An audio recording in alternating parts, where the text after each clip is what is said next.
to listen to the Dr. Daliah Show. Sassy, stimulating medical talk radio. Any medical advice Dr. Daliah Wax gives on her show should not be substituted for an actual visit to your medical provider. And now, here's Dr. Daliah.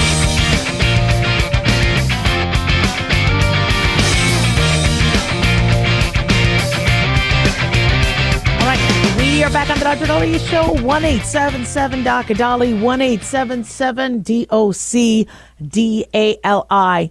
So I get asked often, do I like Taylor Swift or not? And I'm a fan of Taylor Swift. And when some people ask why, there's a lot of reasons why. I think, I'm a fan of hers. I think her music is great. I think she is extremely talented. But one thing that I have really admired about her was she really knows how to relate to the average fan in terms of breakup, in terms of heartache, in terms of being cheated on. And so it's very, very cool when you're in a world where everybody acts like their poop doesn't stink and they get to have amazing relationships and their life is just perfect. When you have somebody going, look, I deal with the same stuff you guys deal with. I've been cheated on. I've had bad relationships. All right. My life isn't that much different, even though she's very, very wealthy and, she's amazing and she will always have a job. And so I've admired that about her. Well, some researchers have looked at, is she positive on, does she have a positive effect on her young fans or a negative one? And a study has said she's kind of had a positive effect on her fans. They say that she helps her fans achieve a more positive outlook on diet culture, disordered eating, body image. And this is according to a study from University of Vermont. The research was published in the journal Social Science and Medicine. It surveyed hundreds of social media posts on TikTok and Reddit from Swift fans. And the common themes included conversations about her as a role model for disordered eating recovery, use of or identification with specific songs that mention struggles with eating or body image, the objectification of Swift's body. This is being reported by Fox News. And the study also examined conflicting reactions from fans on social media to a scene where Swift in her anti-hero music video had the word fat on a scale. And so she has disclosed her own struggles with eating and body image. And researchers concluded that overall, she had a very positive influence. And she is considered one of the most influential celebrities right now. And so the lead researchers, Lizzie Pope and Kelsey Rose, discussed the findings with Fox News Digital. And Pope is an associate professor of nutrition and food sciences at University of Vermont. And the other one is, I believe, a clinical assistant professor. So I'm not here to sit here and do a commercial or an endorsement of anybody, but I think Hollywood and the music industry, Nashville, they have some responsibility. And we saw in the 90s how there was a flagrant disregard for what the average, shall we say, fan was. Like, for example, with Friends. Love the series. But when women wanted to be as skinny as Jennifer Aniston or Courtney Cox, and they thought that that was how they were supposed to look, Dreamgirls, the movie Dreamgirls, fantastic movie, but everybody looked really skinny. I don't know if it was a filter or what they used to. And so I understand, trust me, I would love that. Please make me look skinny. But you have a responsibility, for there to be some realism to this and not make people, if something you're going to do is so viral or is going to be so influential, where you're now going to have fans try to replicate that. I remember when I was younger and Superman was a big hit, the Superman movies with Christopher Reeve. There was a child that had a Superman cape, went to his second story house or third or apartment, I forget where he was, and he thought he could fly like Superman, and he jumped out the window and died.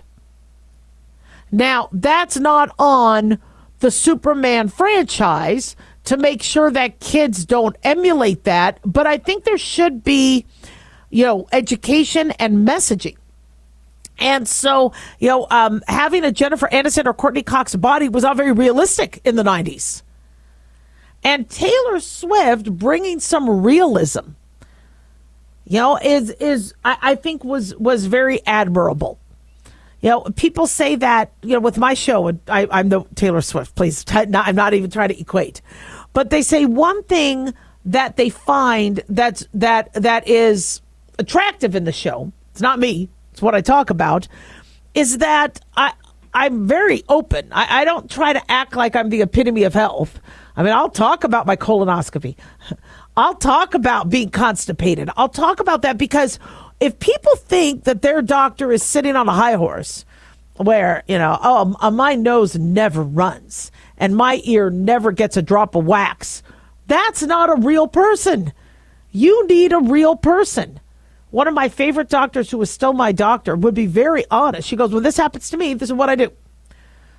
I use this I use this hormone, it's, or whatever. It would just I just love that practicality. I had a person call in with a wisdom tooth issue it was removed about a month ago, but he was still having pain. So I told him, well, my oral surgeon had left some gauze in. And so, make sure you get this looked at again. And he was just surprised that I had endured what he had. Yes. Now, I've delivered babies. I have delivered babies, but I've given birth. I've had kidney stones. I've had cancer scares. And so sometimes now you also have to be careful where some stars, they want the pity, where here they are multi-billionaires having everybody throw themselves at him, and they go, yeah, I gained 5 pounds. Okay. Taylor Swift knows how to do it, without okay, you really want us to feel sorry for you? Like Meghan Markle, and that was not a good look. What happened there? Going, I lost millions leaving the royal family. Not a good look. But it is interesting to see for us to have influencers who could have a positive effect on people. Way to go, Taylor Swift. 1-877-Daliah.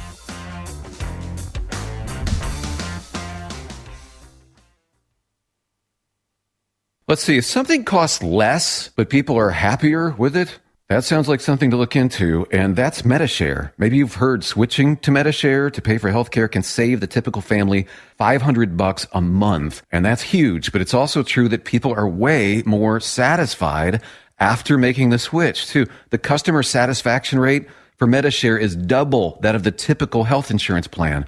Double. MediShare works. It's been around for more than a quarter century, and members have shared more than $3 billion of each other's bills. People love having telehealth and a huge nationwide PPO network. So, yeah, you can save a ton and like it better. Imagine being happy with how you're taking care of your health care. So if you're self-employed or part of the gig economy, or you just want a plan you're happy with, you can call right now and get a price within 2 minutes. A very, very smart use of 2 minutes. Here's the number you need. 855-SHARE-40. That's 855-SHARE-40. 855-SHARE-40. Hey guys, it's Dr. Daliah. Fantasy football season is coming, but sadly, too many of you are taking the bench while the country takes part in one of the most exciting and lucrative industries out there. Don't know how to play? Well, huddle up and listen. Paul Kalikas and I have written a fantasy football pocket guide for beginners. This book walks you through the basics and shows you how simple and lucrative joining or creating a fantasy football team can be. Read our Fantasy Football Pocket Guide for Beginners found on Amazon, or follow the links on X and Facebook. That's Fantasy Football Pocket Guides for Beginners. Don't be left out. In a study, it was found that 33% of 44 herbal supplements had no trace of the advertised herb. Don't let that happen to you. Hi, this is Dr. Mitch. If you want to ensure quality, please go to TotalWellness.com. Supplements made for physicians, only now available to you too. TotalWellness.com, helping you to look good, feel good, and enjoy total wellness.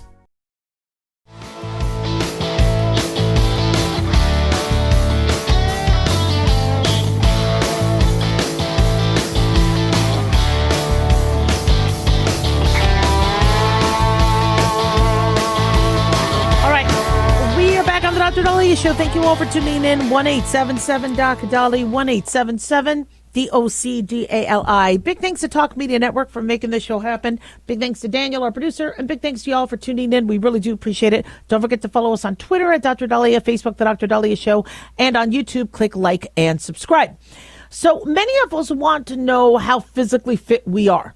I could run, I could hike, I could lift weights, but for my age, am I still doing everything I need to do? And one mistake many of us do is we do only one type of exercise or two types of exercises. And we don't necessarily work on all the body groups. My upper body is probably the least thing I like to do, but I still do upper body as much as I can. It's not my strong point. My legs stronger, way stronger. But I still make sure I put some time into it.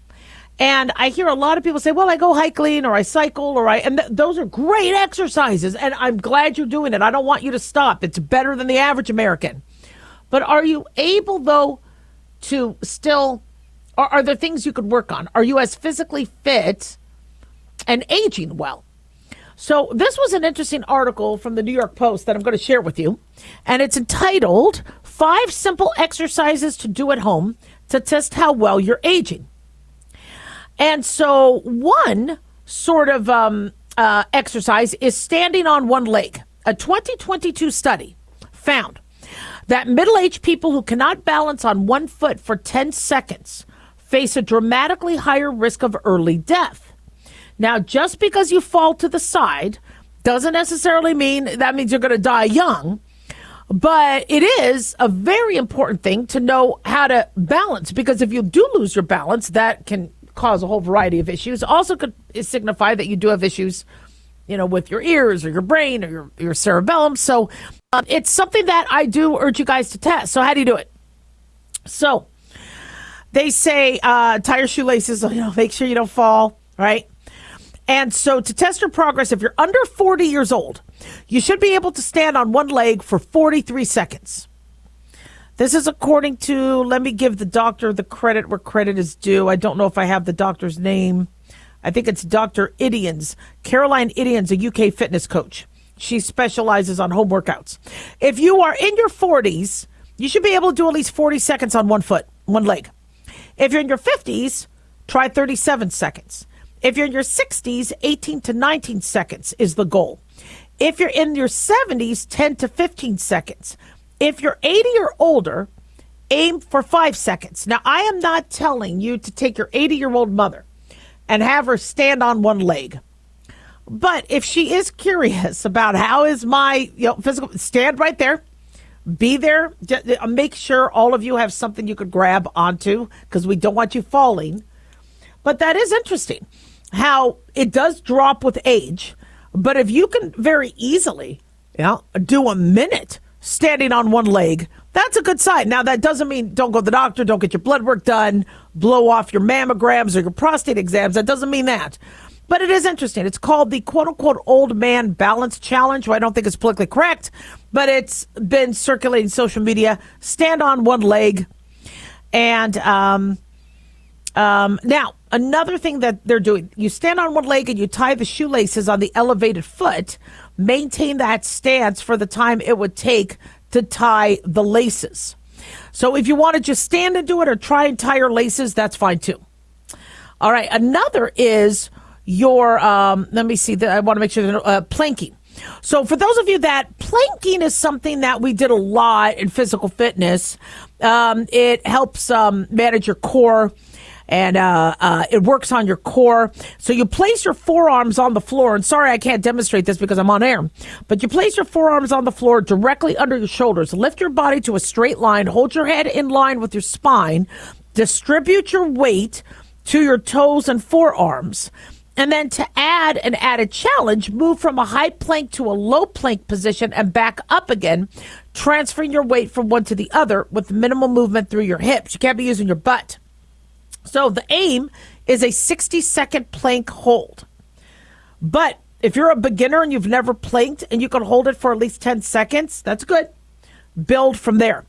And for those of you that struggle with some of these are some things you could do at home to try to work on your fitness. Now, standing. Being able to rise from a seated position, okay?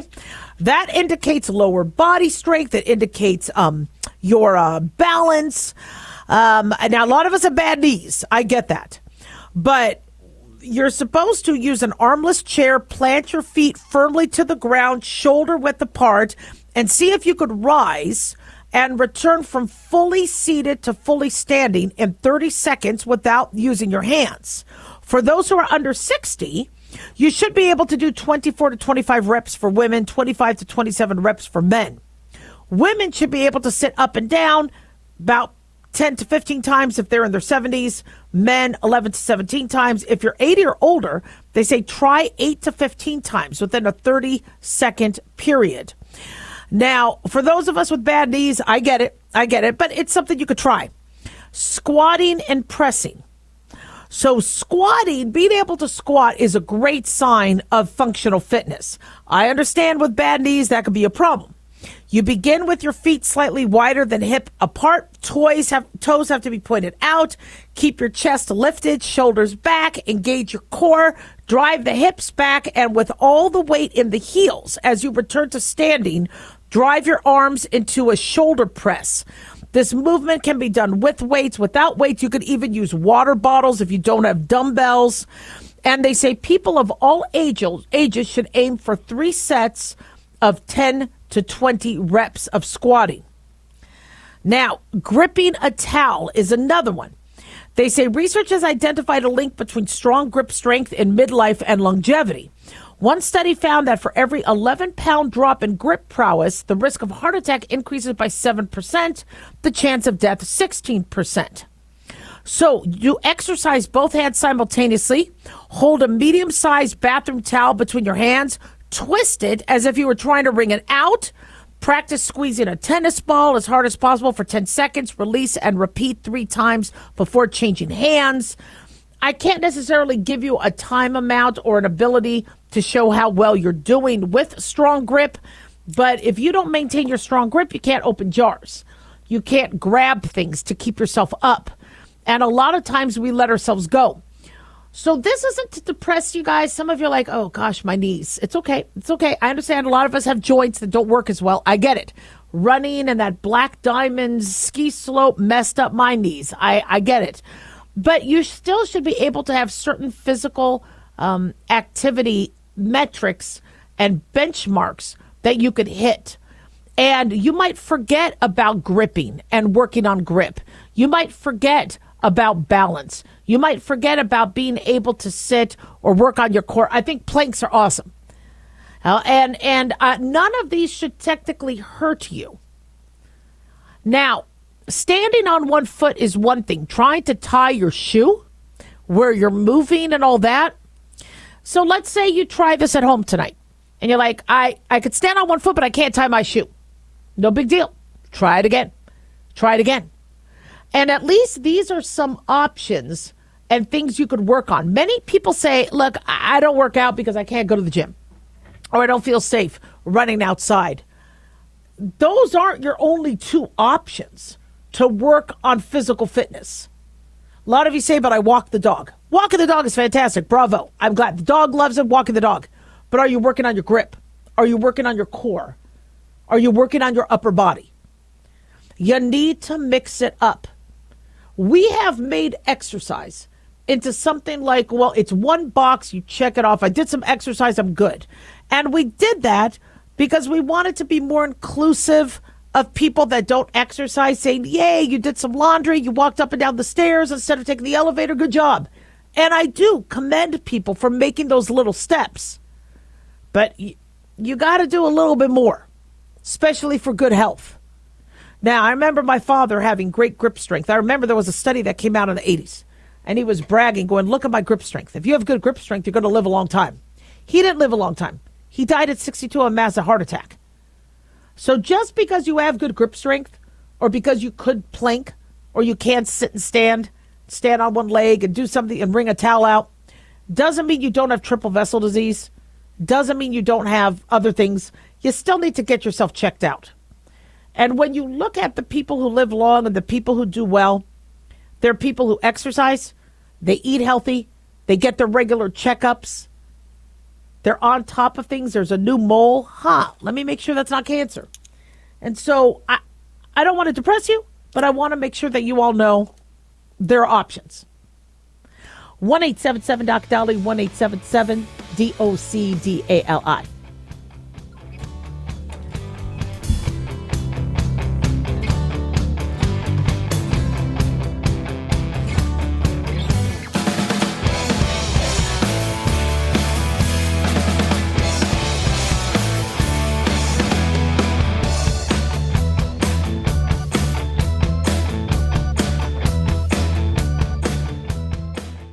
Guys, Dr. Daliah here.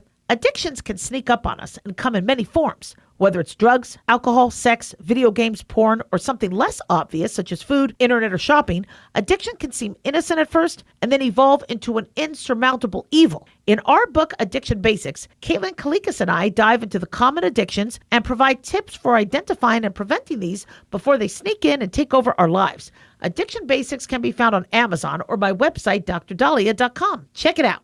At Hot Shot Secret, we share the science behind common diesel problems and their solutions. For example, Hot Shot Secret Stiction Eliminator. Stiction, that sticky friction, undermines the performance of diesel engines. Third-party ASTM testing verifies that Stiction Eliminator removes 2 times as much stiction than any alternative on the retail shelf. Stiction Eliminator is formulated to be left in the engine oil. It works as you drive. Available at truck stops, Tractor Supply, O'Reilly's Auto Parts, and online at HotShotSecret.com. Hot Shot Secret. Powered by science.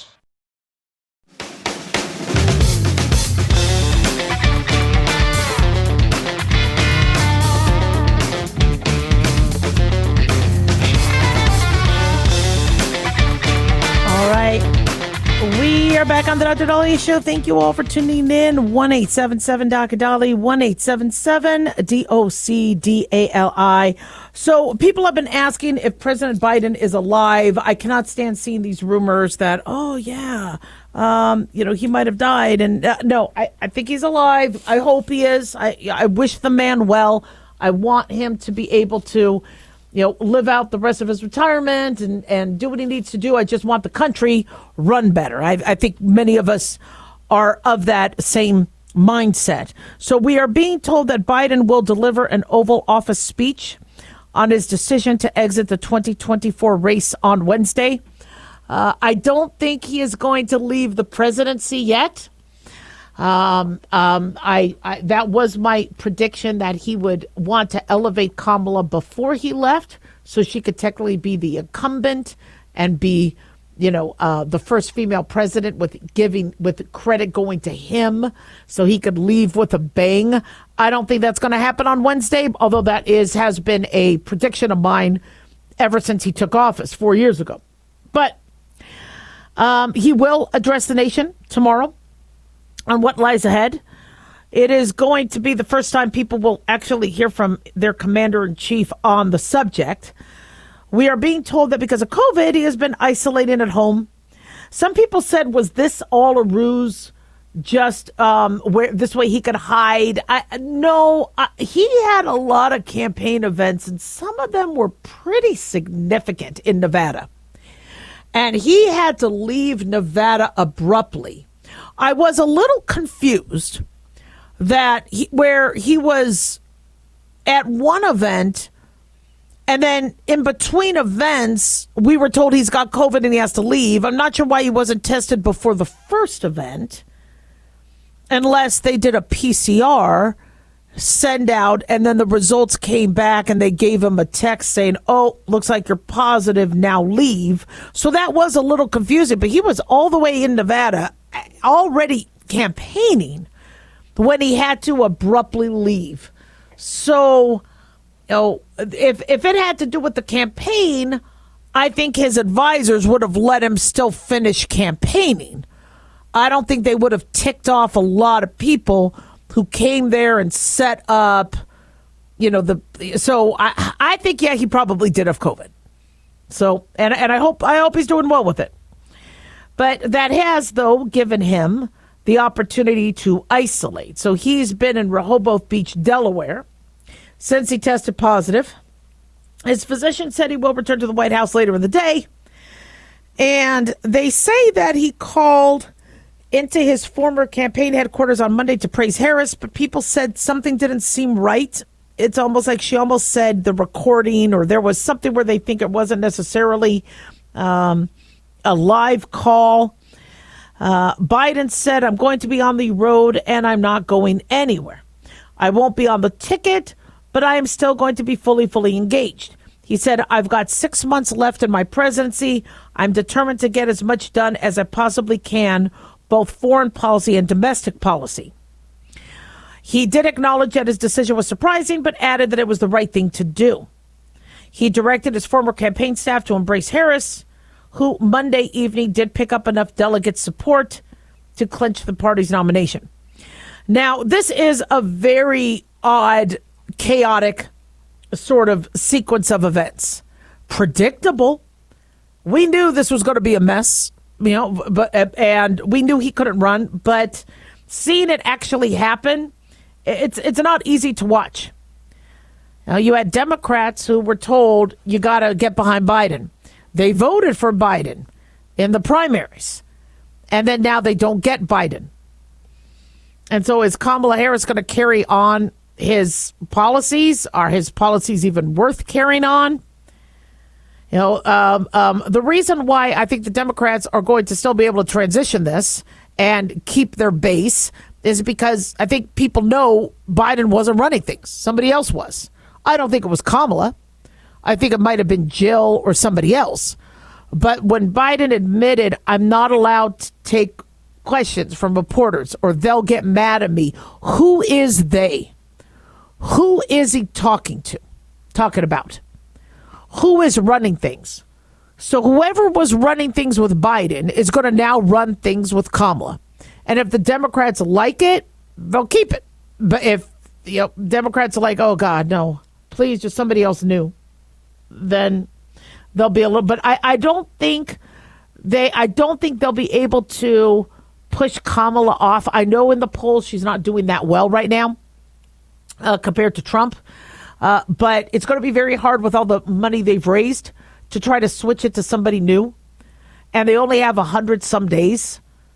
It's easier for them to just go with the Biden-Harris ticket. If they were double downing on Biden-Harris, then they're going to have to double down on Harris, who's not very popular. Was so unpopular with the Democrats that she didn't make it through the primary. But what could help her popularity, one is her youth. They've been kind of surrounding her with young college students and a lot of Gen Zs to make her look younger. And also her VP pick. Her VP pick would be pretty important, such as, like, let's say she picked Governor Shapiro. That could really help her with Pennsylvania. So she needs a running mate. And she only has, I think, a couple weeks until delegates vote for their nominations. I think we're about 105 days from the election.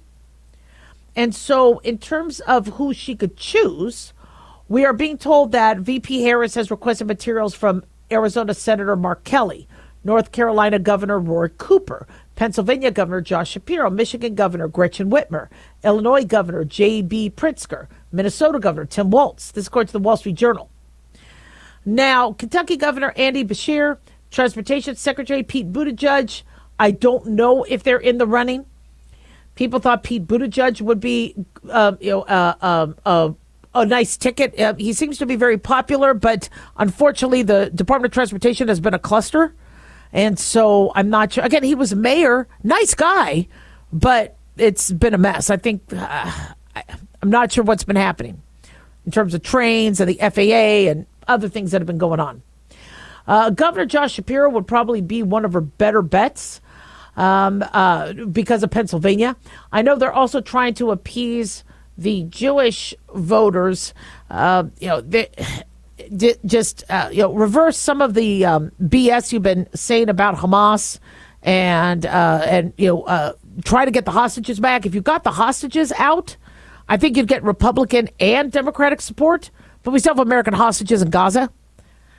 So, and not identifying Hamas as a terrorist group that massacred thousands and killed babies and beheaded them and raped kids. That's a misstep. So I don't know if bringing in Governor Shapiro is going to solve all that.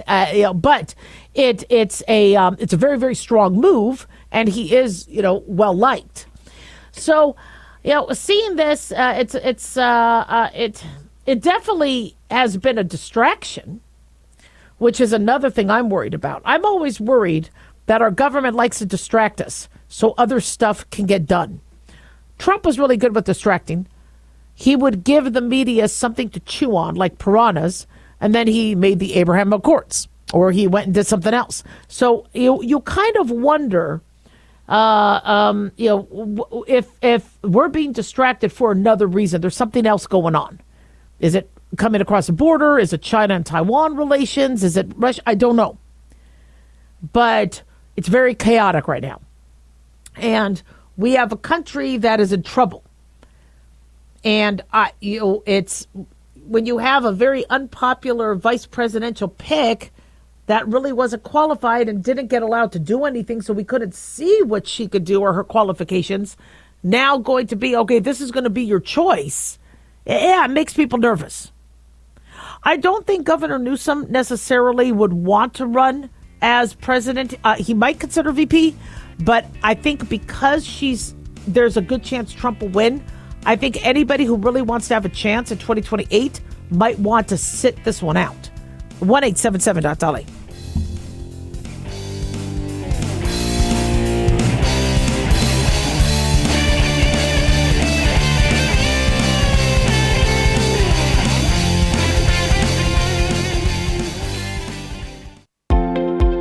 Considered by most, optimized curcumin is one of the few bioavailable and highly absorbable curcumin products on the market.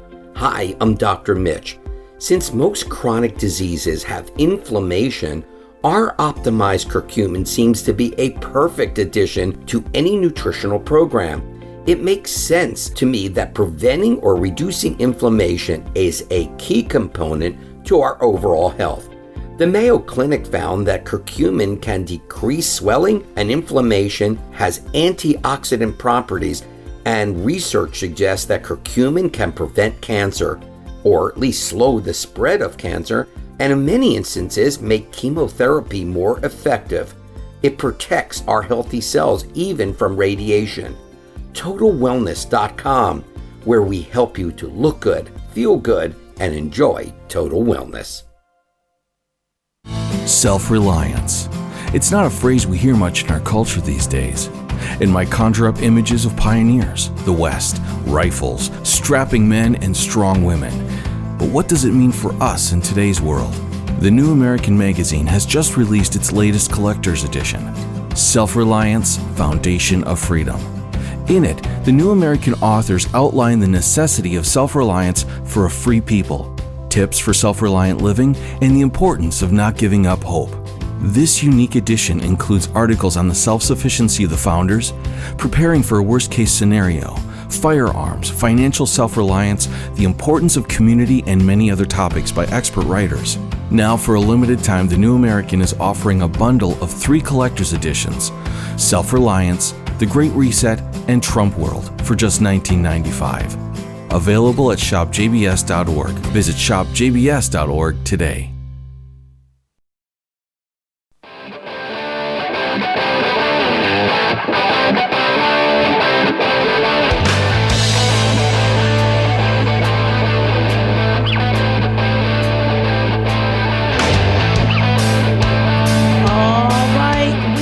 On the Dr. Daliah Show. Thank you all for tuning in. 1-877-Dr. 1-877-DOCDALI. So we are being told that Southwest Airlines plane had a near catastrophe. Passengers were on board a Southwest Airlines plane bound for Tampa. This is according to MSM and Daily Mail. And were seconds from a catastrophe when it descended to just 150 miles above sea level when they were 4 miles from the runway. The incident occurred on July 14th, involved a 1-year-old Boeing 737 MAX 8, which left Columbus, Ohio around 4 p.m., was due to land in Florida at 6:10. The flight was delayed slightly while in the air due to some adverse weather. The approach in Tampa was not clear either. There was rain, strong winds. The plane was rerouted to a runway that was not typically used by commercial airlines at Tampa International, but was being utilized because of the weather. As the jet cruised over Tampa Bay, it was at one point just 150 feet above the water. That altitude is just a little bit more than an entire wingspan of the 737. By comparison, the flight in front of the Southwest plane was also a 737 MAX 8, was maintained at an altitude of 1,300 feet. So, big difference. The plane could have crashed into the Courtney Campbell Causeway had it not been for quick thinking from air traffic controller who alerted the pilots, telling them to check your altitude. Audio from the incident, they said, sees the pilots remain calm. As they issued a low altitude alert, the pair then increased altitude again to 1,600 feet. The weather caused the flight to be rerouted to Fort Lauderdale, 200 miles away, landed safely at 7:45 p.m. local time. Now, you get an instrument rating when you're a pilot. That means you know how to fly without being able to see outside and be able to have the visibility, and your instrument ratings and ability to use your instruments and feel what's going on, and it is an art that, unfortunately, if not mastered, can cause a lot of accidents. JFK Jr., I believe there were rumors that his plane was actually upside down and he didn't know it. And so your body knows how to correct and makes you feel, but you may not. My husband, when he was taking pilot lessons, when he was taking flying lessons, they had his teacher had him cover his eyes and then open, and he's like, "You see, you're upside down now." And he's like, "Whoa!" To show him that you might not feel it, where you need to read the instruments, you need to rely on the instruments, and you need to make sure that these planes have adequate gauges and are functioning properly. I don't know how. I mean, because 6 p.m., it's still daylight. Now, I understand there's fog and clouds, but you can't see the water 150 feet below. So the plane should have alerted them. One retired pilot told Fox Tampa Bay that it's hard to believe the pilots could have allowed the plane to go so low with so many instruments on board to warn them of the situation. They said it comes down to the pilots on any approach, especially in bad weather, which they were encountering at the time. It's imperative that they work together as a crew. They either started their descent at the wrong point and descended thinking they were on the proper descent rate, or something might have malfunctioned. So I'm sure we're going to get a little bit more information. They did discontinue their planned approach into Tampa, move to Fort Lauderdale. But they said there was a similar incident last month in Oklahoma City in which a Southwest jet flew at an unusually low altitude while still miles from the airport. FAA is investigating the incident. The FAA has their work cut out for him. I just hope this is some scary stuff. Dallas-based Southwest said it's in contact with the FAA to understand and address any irregularities. And thank God an air traffic controller reached out to the crew after getting an automated warning in the control tower. The plane circled the airport, a go-around before making an uneventful landing. In April, there was a Southwest flight that went into a dive off the coast of Hawaii, came within 400 feet of the ocean before the plane began to climb. The National Transportation Safety Board is also investigating a Southwest jet that did a Dutch roll and was discovered to have damage to its tail after a flight from Phoenix to Oakland. Now, look, there are thousands upon thousands of flights that happen every day. I don't want us to panic.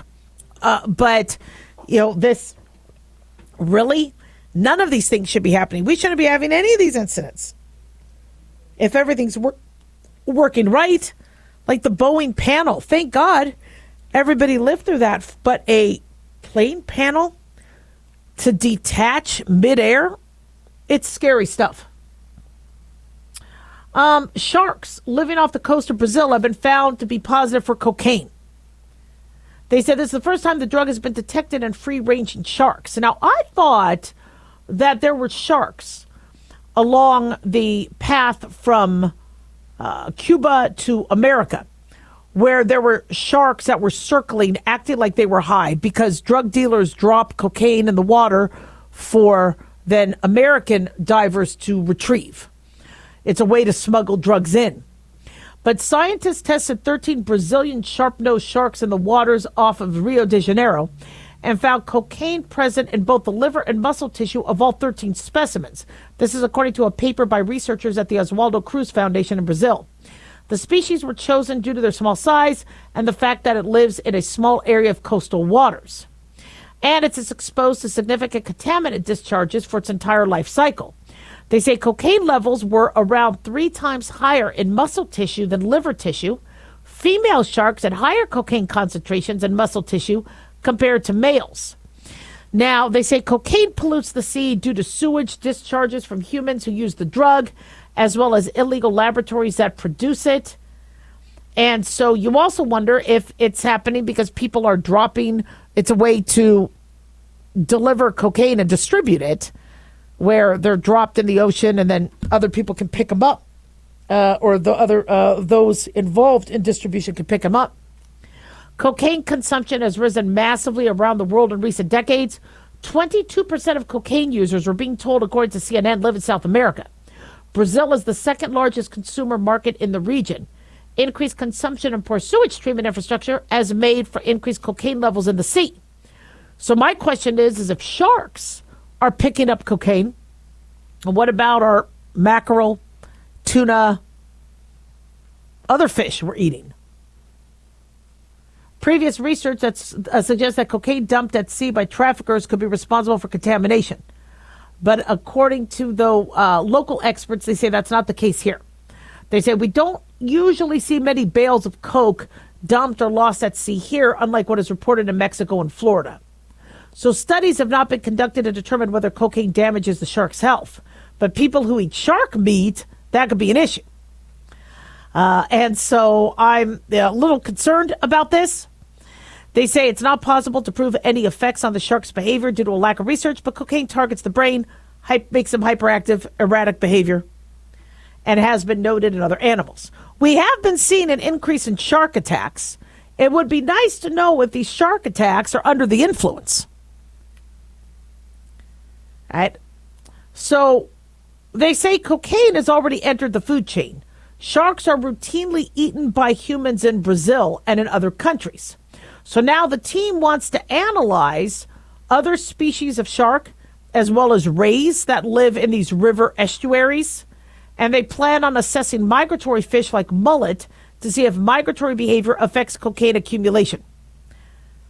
They say in 2021, researchers found that brown trout can become addicted to methamphetamine when it accumulates in waterways. All right, we have enough problems with our humans being addicted to drugs. Mullets, really? In 2019, researchers in the UK announced they had found traces of illicit drugs, pharmaceuticals, and pesticides in freshwater shrimp. I had some shrimp this weekend at a Vietnamese wedding. It was so tasty. I did feel good afterwards. I really hope there was no drugs in them. 1-877-DOC-DOLLY. Don't go away.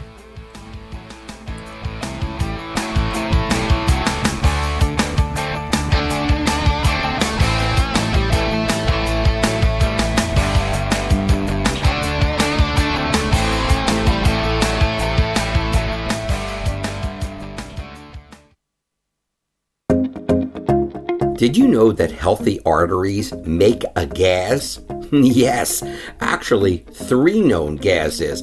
Hi, I'm Dr. Mitch, and nitric oxide is a gas that's readily made all day long to keep our arteries open by relaxing the blood vessel walls. By doing this, our circulation is increased, bringing blood, oxygen, and nutrients to every part of your body. Both age and poor diet can lead to a loss of this precious gas, and in turn, blood pressure can go up, energy can go down, and you can get tingling in your hands and feet. Well, our product, Ultimate Nitric Oxide, can easily help fix this lack of nitric oxide. Go to TotalWellness.com. That's TotalWellness.com, where we are helping you to look good, feel good, and enjoy total wellness.